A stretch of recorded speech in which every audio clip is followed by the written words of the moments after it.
The Forgotten Chef King. Kabanata 24. 3 o 4 na araw na ang lumipas mula nang muling magbukas ang restoran. Unti-unti nang humuhupa ang epekto ng insidente ng food poisoning. Bumabalik na ang tiwala ng mga customer. Ang Sai's home cooking, na minsang nilamon ng takot at pagdududa, ay tila muling nabuhay mula sa abo. Kanselado na rin ang patakaran ng tanghali ang pagsasara sa North Bridge House sa Camden. Pinakamasaya rito si Cassandra Royce dahil sa wakas, hindi na niya kailangang magtiis sa baong pagkain. Araw-araw, maayos na niyang natitikman ang mga handa ni Marcus Ashford. Sa labas, patuloy ang operasyon ng fried chicken truck na ngayon nakapwesto na mismo sa harap ng restoran. Habang papainit ang panahon, nagpagawa pa si Marcus ng pergola para kay Spencer Wright, ngunit kahit anong lilam, hindi kayang patahimikin ang walang humpay nitong pagrereklamo. Samantala, abala si Marcus sa pagpaplano ng bagong tindahan ng Golden Pancake. Pinag-aralan niya ang modelo ng malalaking fast food chain at isa-isang ipinatutupad ang mga pamantayan. Kung walang aberya, sa pagsapit ng bakasyon ay magbubukas na ang unang branch ng Nibble Chicken.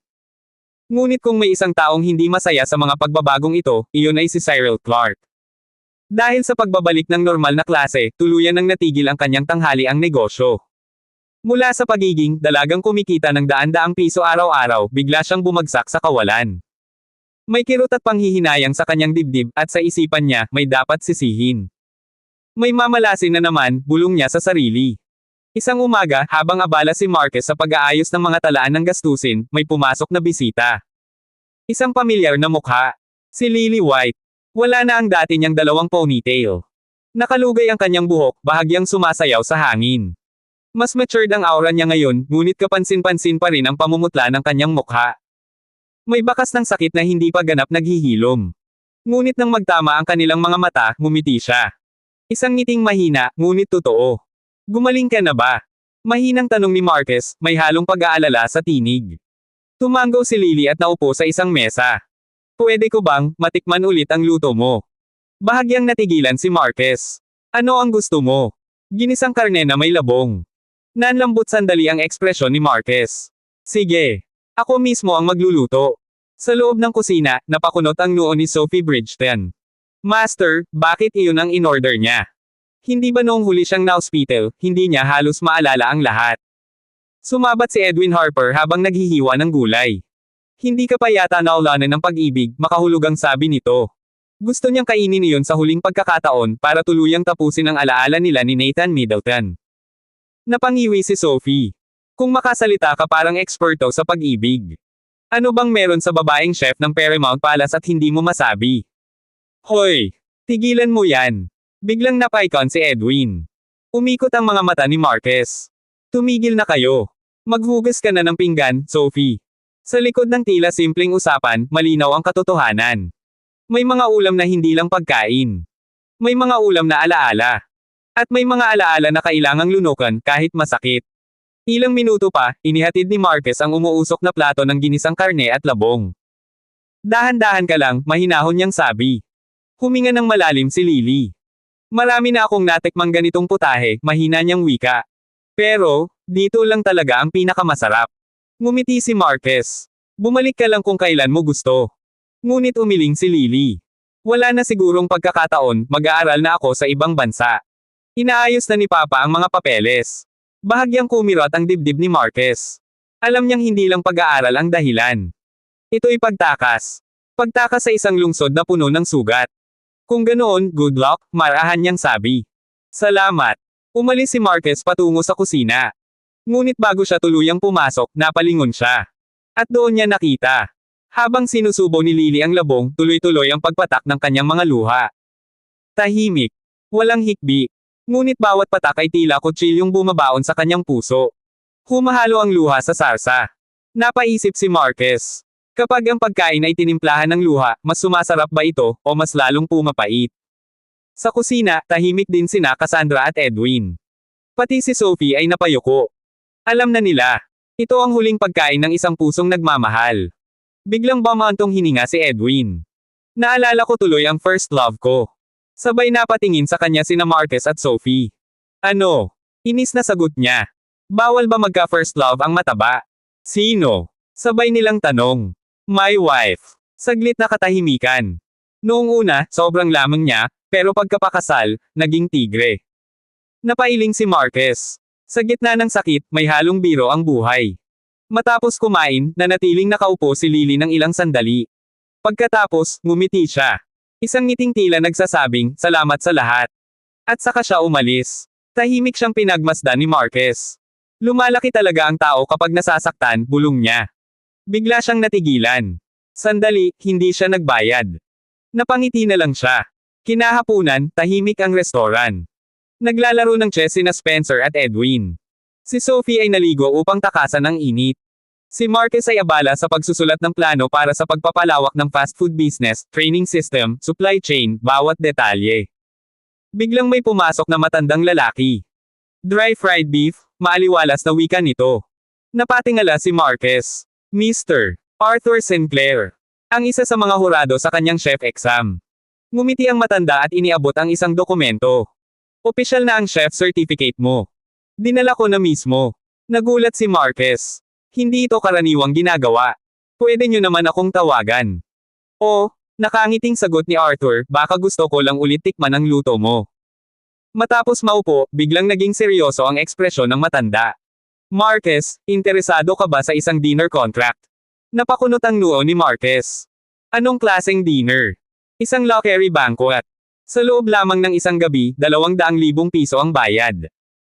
Natigilan ang buong restoran. 200,000. Isang gabi. Hindi ka direktang kukunin, dagdag ni Arthur. May culinary competition.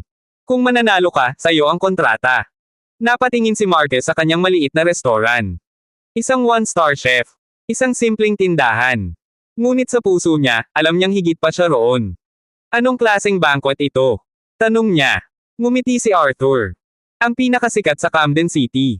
Isang engranding pagtitipon sa dagat. Tinatawag itong Luxury Cruise Carnival. Hindi kayang makapasok ng ordinaryong tao. Master, bakit ninyo pakakawalan ng ganitong pagkakataon? Abala si Marcus Ashford sa kusina ng umagang iyon, maingat na hinihiwa ang mga sangkap, tila walang anumang gumugulo sa kanyang isipan. Ngunit sa likuran niya, hindi mapakali si Sophie Bridgeton. Kagabi lamang ay dumating si Arthur Sinclair dala ang balitang maaaring magbukas ng panibagong yugto sa kanilang buhay, ang pagiging head chef sa engranding hapunan ng isang marangyang cruise ship carnival. Isang kaganapang pinag-uusapan na sa buong Camden. Mga kilalang personalidad, negosyante, at mayayaman ang dadalo. Narinig na iyon ni Sophie isang linggo pa lang ang nakalipas. Sa katunayan, palihim pa nga siyang nagbabalak kumuha ng tiket para maisama sina Cyril, Jenny Clark, at Edwin Harper. Ngunit kung si Marquez mismo ang magiging chef, hindi lamang sila dadalo, sila ang magiging sentro ng gabi. Ngunit ngayong umaga, handa na raw tanggihan ni Marquez ang alok. Sayang naman, bulong ni Sophie, may halong panghihinayang at inis. Huminto si Marquez sandali. Ibinaba ang kutsilyo. Hindi maliit ang handaan. Kaunti lang tayo sa restaurant. Paano natin kakayanin? Praktikal ang sagot. Pero hindi iyon ang buong katotohanan. Sa totoo lang, kaya niyang kumuha ng dagdag na tao. At ang gantimpalang 200,000. Hindi biro iyon. Ngunit may kung anong hindi tama. Oo, gumawa siya ng impresyon sa kaarawan ni Caroline Portman. Ngunit hindi sapat iyon para biglang ialok sa kanya ang isang napakahalagang posisyon sa isang marangyang cruise banquet. Parang may nakatagong layunin. Parang may naghihintay na bitag. At hindi niya iyon maipaliwanag kay Sophie. Tinapik niya ang noo nito gamit ang hintuturo. May darating pang mas maganda. Nagkunwaring nagdabog si Sophie, ngunit alam niyang hindi basta-basta nagpapasya ang kanyang master. Pagdating ni Edwin, agad tumawag si Marquez ng taxi. Personal niyang tatanggihan ang alok. Hindi dahil natatakot siya, kundi dahil hindi niya nais magkaroon ng masamang impresyon sa kumpanyang nag-imbita sa kanya. Balang araw, balak niyang magtayo ng malaking hotel. Kailangan niya ng maayos na ugnayan sa mga ganitong organisasyon. Ngunit bago sila makaalis, may aninong palihim na sumilip sa kusina. Cyril. Napatigil ang batang si Cyril Clark. Nahuli. Wala ka bang pasok? Tanong ni Marquez, may bahagyang pagdududa sa tinig. Ngumiti ang bata, sobrang tamis. May sakit po ang teacher namin, kuya. Pinauwi kami ng maaga. Talaga. Seryoso po. Tawagan ninyo pa. Bahagyang kumunat ang noo ni Marquez. Hindi mukhang nagsisinungaling ang bata. Ngunit bago pa niya masuri pa, dumating na ang taxi. Sige. Sumama ka na. Pagkababa ng bag sa itaas, hinabol ni Cyril si Edwin. Uncle Edwin, sandali po. Ano yun, iha? Lumapit siya, ulong. Wala po talaga ng sakit ang teacher ko. Ano? Napul ko po kasi yung wig niya sa klase. Nanlaki ang mata ni Edwin. Pinapunta po ako sa bahay para ipatawag ang magulang ko. At ano ang plano mo? Ngumiti si Cyril. Isang ngiting masyadong inosente para paniwalaan. Pwede po bang kayo muna ang magpanggap na tatay ko mamaya? Huwag niyo pong sabihin kay kuya. Sa batang ito, walang araw na payapa. Matapos ang kalahating oras na biyahe, tumigil ang taxi sa harap ng isang mataas na gusali. Ang kumpanyang namamahala sa Cruise Carnival ay ang Luxberry Catering at Banquets, pinakatanyag sa Camden pagdating sa malalaking handaan, kasalan, at mararangyang pagtitipon. Habang papasok si Marquez sa lobby, bigla siyang napatigil. Sa harap ng elevator, nakatayo ang isang pamilyar na figure. Julian Clark, ang may-ari ng 5-star hotel na The Lexington Hotel. Nagkatinginan sila. Isang iglap lamang ng katahimikan, ngunit sapat upang maramdaman ang malamig na tensyon sa pagitan nila. Mr. Ashford. Nakangiti si Julian, ngunit ang mga matay hindi. Hindi ko inaasahang makikita kayo rito. Formal ang palitan ng pagbati. Ngunit sa bawat salita ni Julian, may nakatagong pang mamaliit. Isang home-style restaurant laban sa isang 5-star hotel. Para kay Julian, insulto iyon. Sa elevator, hindi mapigil ang itanong ni Julian, anong pakay ninyo rito? Ngumiti si Marquez. Diretso ang tingin. May nagrekomenda sa akin para sa posisyong chef ng cruise banquet. Bahagyang kumaibot ang mukha ni Julian. Kayo. Isang segundo ng pagkabigla. Pagkatapos, isang pilit na tawa. Kung ganon, mukhang magkalaban tayo. Ang huling salita'y may halong hamon. At pangungutya. Ngunit hindi nagpatinag si Marquez. Hindi ninyo ako. Hindi na kailangang magpaliwanag, putol ni Julian. Gusto ko ring makita kung hanggang saan ang kaya ng restaurant ninyo. Bumukas ang elevator. Lumabas si Julian na parang isang hari papunta sa laban. Ngunit ang plano ni Marquez ay simpleng pagtanggi lamang. Sa halip, dinala siya ng staff diretso sa isang silid na puno ng kumpletong kagamitan sa pagluluto. Naroon na rin ang mga chef ng The Lexington Hotel, handa na. Nakapwesto. Nakatingin sa kanya na parang isang hamak na kalaban. Narito na ang menu form. Dahil nakahanda na ang lahat, ituloy na natin ang assessment. Sandali, gusto ko sanang. Huli na para umatras. At iniwan siya. Sa kanyang kamay, ang form ng menu, cold dishes, hot dishes, staples, dim sum, desserts. Isang buffet na magtatakda kung sino ang magiging chef ng isang engranding gabi. Napabuntong hininga si Marquez. Hindi niya gustong makipagkompetensya. Ngunit tila hindi siya bibigyan ng pagpipilian. At sa sandaling iyon, bigla siyang napalingon. Nasaan si Cyril? Wala sa likuran niya ang bata. Wala sa tabi ni Sophie. Wala rin kay Edwin. Isang malamig na pakiramdam ang gumapang sa kanyang dibdib. Si Cyril Clark ay isang tipikal na batang makulit, mapusok, mausisa, at hindi mapigilan kapag may bagong lugar na dapat tuklasin. Kaya nang sumama siya kay Marcus Ashford sa Luxberry Catering at Banquets, ilang segundo lang ang lumipas ay wala na siya sa paningin ng lahat. Ang Luxberry Catering at Banquets ay isang kumpanyang dalubhasa sa pag-aasikaso ng mga marangyang handaan. Sa likod ng gusali ay may isang malawak na bodega kung saan nakasalansan ang iba't ibang gamit, mga mesa at upo ang tila bundok kung iPad-ong, malalaking speaker na parang pangkonsyerto, at kung ano-ano pang kagamitan na sa mata ng isang 7 taong gulang ay mistulang kayamanan ng isang mahiwagang kaharian. Nakita ni Cyril na bahagyang nakabukas ang pinto ng bodega.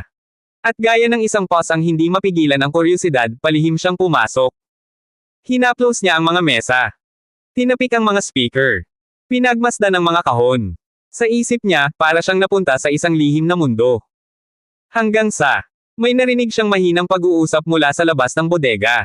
Noong una, hindi niya ito pinansin. Ngunit may ilang salitang tumama sa kanyang pandinig. Masyadong disiplinado ang batang si Marcus Ashford. Boss, utang ko sa'yo to. Nanlaki ang mga mata ni Cyril. Boses iyon ng lalaking nakasabay nila sa elevator kanina, si Julian Clark. May isa pang boses, mas mababa at mabagal magsalita. Wala yan. Kapag nakita ng ibang restaurant ang pangalan ng The Lexington Hotel, kusa na silang actress. Ang size home cooking. Bahay-bahayan lang iyon. Hindi na kailangan pang pag-isipan. Bahagyang kumunat ang noo ni Cyril. Sigurado naman kami, muling sabi ni Julian, pero baka may gawin pang kalokohan ang batang yon. Kaya maigi nang nakausap kita ng maaga. Malakas ang halakhak ng kausap niya. Hahaha. Julian, masyado kang tensyonado. Pero dahil sinabi mo na, sa inyo na ang pwesto ng chef sa cruise ship. Cruise ship. Chef competition. Kapatid niya. Unti-unting nag-init ang maliit na dibdib ni Cyril. Masama sila. Palihim siyang sumilip palabas ng bodega. Dalawang lalaki ang naroon sa koridor. Isa si Julian Clark. Ang isa naman ay isang lalaking nakaitim na suit, may suot na makapal na salamin, ang boss ng Luxberry Catering at Banquets. Nagkasundo ang dalawa, parehong may ngiting may tinatagong balak. Ngunit bigla nilang napansin ang maliit na figurang nakatayo sa gilid. Kanino tong bata? Gulat na tanong ng lalaking nakasot. Diretsyong tumayo si Cyril, kahit nanginginig ang tuhod. Kayo ang masama. Sigaw niya. Narinig ko ang pinag-usapan nyo. Agad nagbago ang ekspresyon ng lalaking nakasot. Ang kumpanyang ito ay hawak niya. Mahigpit siya pagdating sa reputasyon. At ngayon, may batang nakarinig ng isang bagay na hindi dapat lumabas. Lumapit siya at walang pag-aatubiling itinulak ang balikat ni Cyril. Sino ka ba? Sino ang nagdala sa'yo rito? Napaatras si Cyril. Napaupo siya sa sahig. 7 taong gulang lang siya. At sa unang pagkakataon, naramdaman niya ang hapdi, hindi lang sa balikat, kundi sa puso. At siya'y napaiyak. Sa kabilang silid, si Marcus Ashford ay walang pakialam na pinupunan ang form para sa menu. Sa bahagi ng staple food, isinulat niya ang beef plate noodles, bean sprout fried rice cakes. Parang wala siyang balak seryosohin ang lahat. Hanggang sa, narinig niya ang iyak. Ang iyak na kilala niya. Tumigas ang kanyang mukha. Lumamig ang kanyang mga mata. Sino ang naglakas loob saktan ng kapatid niya? Kasunod niyang tumayo sina Sophie Bridgeton at Edwin Harper, parehong balisa. Mabilis silang lumabas ng silid. At doon nila nakita si Cyril, nakaupo sa sahig, namumugto ang mga mata. Tahimik ang paligid. Si Julian Clark at ang lalaking nakasot ay tila hindi alam ang gagawin. Dumagundong ang mga hakbang ni Marquez. Lumuhad siya sa harap ni Cyril. Cyril, may masakit ba? Sila, hikbi niya habang itinuturo ang dalawang lalaki. Masama sila. Dahan daw ang tumayo si Marquez. At nang itinaas niya ang kanyang ulo. May kung anong malamig na bagyong sumiklab sa kanyang mga mata. Anong nangyari? Tanong niya. Mr. Ashford, misunderstanding lang, mabilis na paliwanag ni Julian, itinuro ang katabi. Ito si Daniel Edwards, boss ng Luxberry Catering at Banquets. Nadapa lang ang bata. Napatingin si Marcus kay Daniel Edwards. At sa isang iglap, naramdaman ni Daniel ang kakaibang bigat ng titig na iyon. Sa likod ni Marcus, halos sumipa na si Sophie. Kung hindi lang siya pinigilan ni Edwin, baka may bumagsak na lalaki sa sahig. Ngunit hindi nagwala si Marquez. Mas delikado iyon. Mas tahimik. Mas kontrolado. Cyril, mahinahon niyang tanong muli, may masakit ba? Umiling ang bata, pero hindi inaalis ang masamang tingin sa dalawa. Napangiti si Daniel Edwards, pilit. Ako ang may kasalanan. Nadulas lang siya. Ngunit ang kanyang mga mata ay puno ng pagmamaliit. At iyon ang mali. Dahil maaaring tiisin ni Marcus ang pang-iinsulto. Pero hindi ang pag-iyak ng kapatid niya. Inabot niya si Cyril kay Edwin.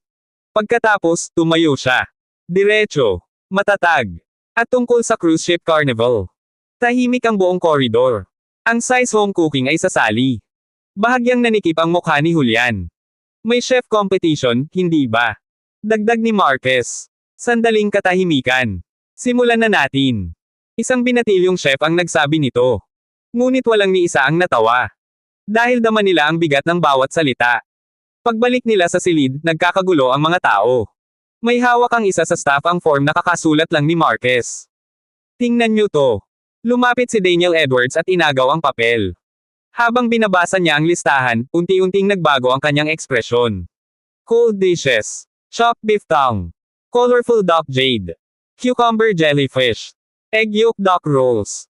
Parsley walnuts. Vegetable salad. Salty crispy peanuts. Onion fungus. Pearl tofu. Fragrant dried wild vegetables. Mixed lotus root slices. Hot dishes. Steamed sea bass with chopped pepper. Steamed chicken with mushrooms. Steamed pork ribs with pumpkin. Cowboy bones with black pepper. Spicy boiled fish. Steamed scallops with sauce. Staple food. Beef plate noodles. Bean sprout fried rice cakes. Chicken rice. Chicken dumplings. Yangzhou egg fried rice. Dim sum. Turtle paste. Steamed taro. Super bean curd. Crab spring roll. Dessert. Red bean paste. Purple jade porridge. Crispy apple. Tahimik ang silid. Hindi basta-basta ang mga pangalang iyon. Hindi yun basta sulat-sulat lang. May lalim. May kasaysayan. May bigat. Nanlamig ang likod ni Julian Clark. Naalala niya ang nakaraan. Ang birthday banquet ni Caroline Portman. Ang iskandalong sumaire sa reputasyon ng The Lexington Hotel. Ang recipe na naibenta ni Marquez sa halagang 150,000. Isang binatilyong chef. Ngunit nagpaluhod sa 2 5-star hotel. At ngayon, narito na naman siya. Sa pagkakataong ito, mas handa. Mas malamig. Mas determinado. Unti-unting napagtanto ni Julian. Ang paglapit niya kay Daniel Edwards para siguraduhin ang panalo. Ay patunay lamang na natatakot siya. At ang pinaka-nakakatawa, hindi naman talaga balak ni Marquez makipagkompetensya sa simula. Hanggang sa umiyak ang kapatid niya. At kapag may umiyak na mahal ni Marquez Ashford, may magbabayad. Boss Daniel, sa tingin mo kaya mong gawin ang mga putaheng to? Mahinang tanong iyon ni Marquez, ngunit ang ngiti sa labi niya ay tila may nakatagong apoy. Saglit na nagatubili si Daniel bago siyang umisi ng may bahid ng pangungutya. Mr. Ashford, hindi ko pa naririnig ang mga pangalang to. Hindi ba parang basta mo lang isinulat? Nagangat ng tingin si Marquez. Banayad ang ekspresyon niya, pero may kakaibang kumpiyansa. Sa tingin mo ba basta-basta lang ang mga pangalang iyan? Huminto siya sandali bago idinugtong. Ginagarantiya ko. Lahat ng iyan, kaya kong gawin. Bahagyang tumigas ang mukha ni Daniel. Magandang ang pakinggan, malamig niyang sagot. Pero ito ay handaan ng mayayaman. Kapag hindi masarap ang pagkain, tayo ang mapapahiya. Hindi na gaanong magaan ang tono niya kumpara kanina. Alam niyang may bigat ang menu ni Marquez. Kaya lumingon siya kay Julian. Mr. Clark, ano sa tingin mo? Mabilis na ngumiti si Julian. Hehe, mukhang kahanga-hanga ang mga putahe ni Mr. Ashford. Pero syempre, kailangang patunayan sa aktwal. Dahil may cooking competition naman ngayon, bakit hindi pumili si Boss Daniel ng tig-iisang putahe mula sa cold dish, hot dish, staple food, specialty, at dessert? Tapos tikman natin lahat. Ngumiti si Marquez. Sige. Pumili ka ng 5. Nagkunwaring kampante si Daniel habang binabasa ang menu. Pero sa loob-loob niya, hindi siya mapalagay. Paano kayang magagawa ng isang 17 anyos ang ganito karaming kakaibang putahe? Matapos ang ilang sandali, nagdesisyon siya. Cold dish, pearl tofu. Hot dish, spicy boiled fish. Staple food, beef plate noodles. Mukhang interesante. Specialty, premium bean curd. Dessert, crispy apple. Itinaas niya ang tingin. May problema ba, Mr. Ashford? Walang bahid ng pag-aalinlangan ang sagot ni Marquez. Wala. Samantala, pumili rin si Daniel ng 5 putahe mula sa menu ng chef ng The Lexington Hotel, emerald tofu, potato roast chicken, deep fried bun slices, crispy tofu, at sweet potato syrup. Maghanda na ng mga sangkap, sabi ni Daniel. May malaking supermarket malapit. 10:00 na ngayon. Gawin nating 12:00 ang deadline. Deal, mabilis na sagot ni Julian. At ganoon nagsimula ang laban. Pagpasok nila sa supermarket, kasama sina Edwin, Sophie, at Cyril, hindi napigilan ni Sophie ang sarili. Master, handa na ako kanina pa. Bakit mo ako pinigilan? Paano ang chef position sa banquet? Napatingin din si Edwin kay Marquez. Akala niya kanina pa ito naghanda. Umiling si Marquez at napangiti ng mapait. Sino ang nagsabing handa ako? Ngayon ko lang inisip ang menu kanina. Natigilan silang lahat. Para sa iba, imposible iyon. Pero para kay Marquez, ang dating Diyos ng pagkain sa kanyang nakaraang buhay, ang pagbuo ng menu ay parang paghinga lamang. Hindi niya kailangang mag-isip ng matagal. Ang mga putahe ay parang nakaukit na sa kanyang kaluluwa. At kung talagang pinaghandaan niya iyon, hindi niya isasama ang simpleng beef plate noodles at bean sprouts. Masyadong ordinaryo para sa isang marangyang handaan. Ngunit, ang beef plate noodles na iyon ay hindi basta pansit sa kalye. Ito ay isang alamat. Sa dati niyang buhay, nang mag-ipon siya mula sa pagtitinde ng inihaw na tupa, nagbukas siya ng maliit na beef noodle stall. Isang taon lang, sapat na para makapag-ipon siya ng kapital sa pagbubukas ng restaurant. Dahil sa isang bagay. Perpekto ang lasa. Mahigit 20 sangkap ang kailangan, Horace, paminta, angelica, cinnamon, star anise, cloves, orange peel, monkshood, white peony, rock sugar, toyo, mantikilya, luya, bawang, sibuyas, at marami pang iba. Bawat gramo mahalaga. Bawat hakbang may saysay. Kaya kahit 3 beses ang presyo niya kumpara sa iba, hindi nauubusan ng customer ang tindahan niya. Habang isa-isang kinukuha ni Marquez ang mga pampalasa, may biglang boses na bumulong sa kanyang likuran. Magluluto ka ba o gagawa ng gamot? Ang dami mong binibili. Napalingon siya. Si Spencer. Ang tunay na lasa, mahinahong sagot ni Marquez, parang halamang gamot. Kailangang piliin ng maingat. Saglit siyang tumigil. May nalaman ka ba? Naging seryoso ang mukha ni Spencer. May problema. Ang Luxberry Catering at Banquets may krisis sa kapital. Malapit na silang ma-acquire.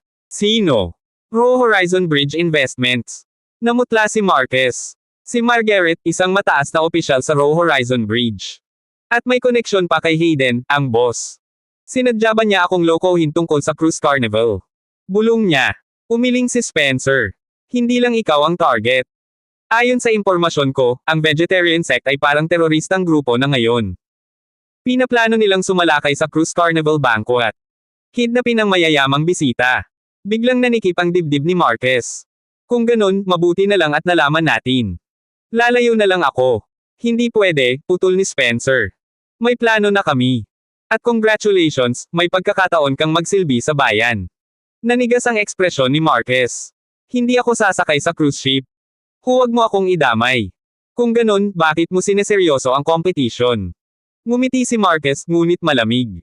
Ayokong magmataas ang Lexington at Luxbera. Gusto kong durugin sila sa sarili kong paraan. Kapag kinilala nila ang galing ko, tatanggihan ko ang alok. Napakamot si Spencer. Ang petty mo. Ngunit hindi na sumagot si Marquez. Patuloy lang siya sa pagpili ng pulang sili. Paano kung pera ang ialok ko? Hirit ni Spencer. Tiyak akong kikita ako mag-isa. Hindi ko ipagpapalit ang buhay ko sa pera.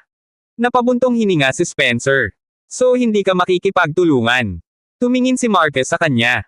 Ngayon, seryoso. Malalim. Parang may mas malaking pangarap na nag-aalab sa loob. May kondisyon ako. Natahimik ang paligid. Kapag may sapat na akong pondo para magbukas ng malaking hotel, gusto kong siguraduhin ninyo ng Food Criminal Police na walang haarang sa akin. Ano mang problema, aayusin ninyo. Nagulat si Spencer. Gaano kalaking hotel? As big as possible. Hindi yun biro. Kitang-kita sa mga mata ni Marquez ang apoy ng ambisyon. At sa unang pagkakataon, naniwala si Spencer. Sige. Isang beses lang. Tutulungan kita. Ngumiti si Marquez. Salamat. Hindi mo pagsisisihan. Biglang natauhan si Spencer. Sandali, pinagplanuhan mo ba to? Hindi sumagot si Marquez. Kinuha lang niya ang isang luhohan goo at ngumiti. Sa loob-loob ni Spencer. Tinayra ako ng batang to. Sa katotohanan, matagal ng plano ni Marquez ang magbukas ng pinakamalaking hotel sa lungsod. Ang vegetarian sect, ang cruise carnival, ang cooking competition. Lahat iyon ay hakbang lamang. Dahil sa likod ng maamong ngiti ng isang 17 anyos. May isang halimaw ng ambisyon na tahimik na naghahari. At kapag dumating ang tamang oras, ang buong mundo ng culinary ay luluhod. Nagpa siya si Marcus Ashford na makipagtulungan kay Spencer Wright.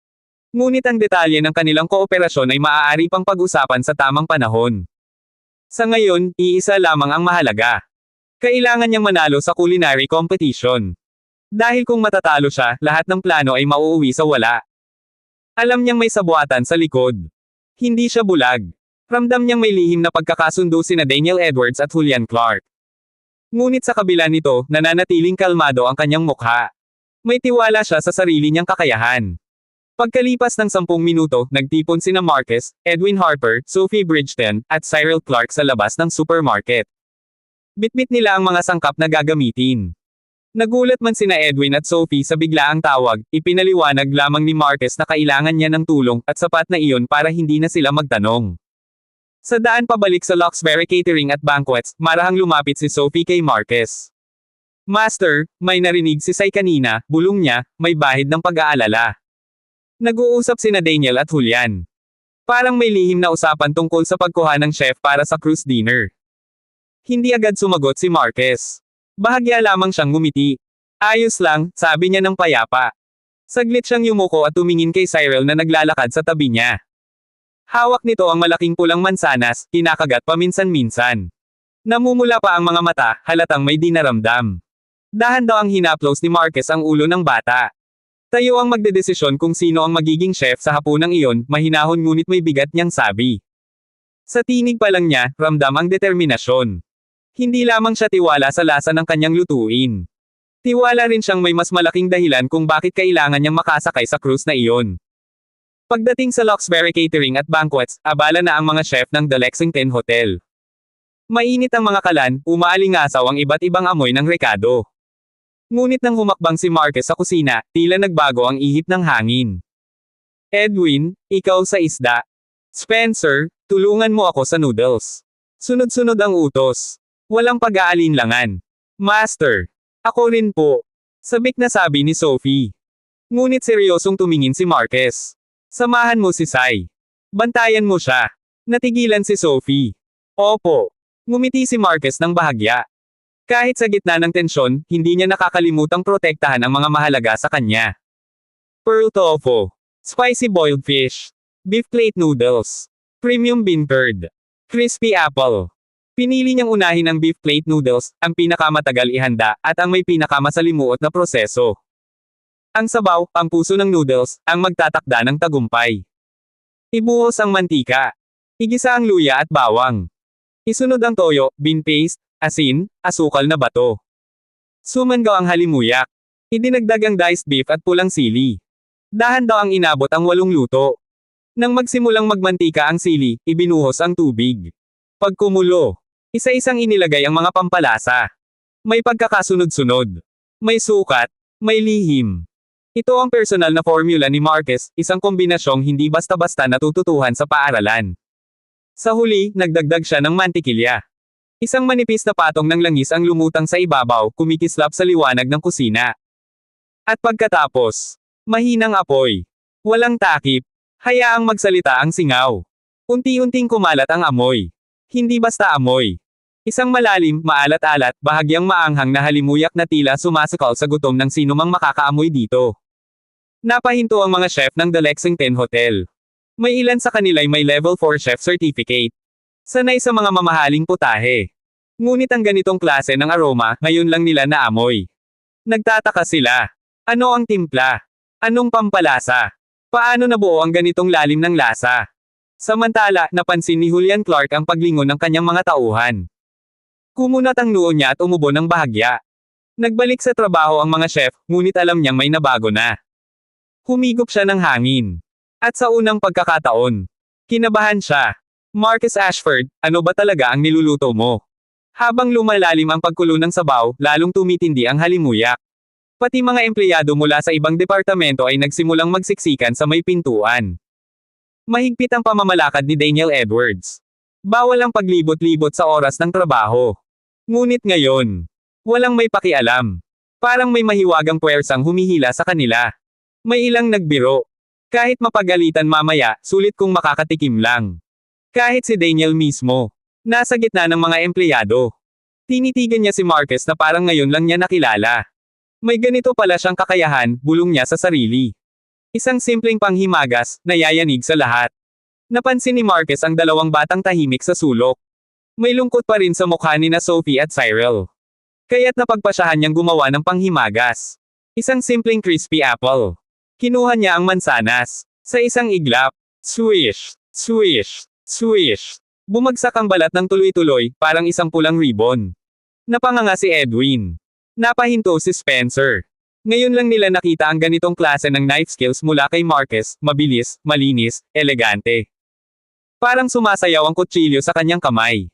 Pagkatapos hiwain sa maliliit na piraso, pinainit niya ang kalahating kawali ng mantika. Piniprito niya ang mansanas. May napasigaw. Prutas yan ah. Nagkatinginan ang lahat. Dark dish ba ito? Ngunit hindi nagsalita si Marquez. Isa-isang nilubog ang mansana sa kumukulong mantika. Maya-maya'y naging gintong dilaw ang kulay. Iniahon niya ito, sinabuyan ng puting asukal. Agad natunaw ang asukal sa init. Kumuha siya ng yelo. Inihalo ang maiinit na mansanas. Nagyelong muli ang syrup, naging malakristal ang patong. Isang simpleng panghimagas. Ngunit mukhang gawa ng isang maestro. Lumapit siya kina Sophie at Cyril. Tikman nyo. Unang kagat. Crunch. Sumili ang mga ngiti. Nawala ang lungkot. Nawala ang sama ng loob. Parang natunaw sa tamis. Napansin ni Sai si Daniel sa di kalayuan. Sadyang dinagdagan niya ang tamis ng kanyang ekspresyon habang kumakain. Namula ang mukha ni Daniel. Tahimik na ngumiti si Marquez. Hindi niya kailangang magsalita. Sa kusina, siya ang hari. At ngayon palang nagsisimula ang tunay na laban.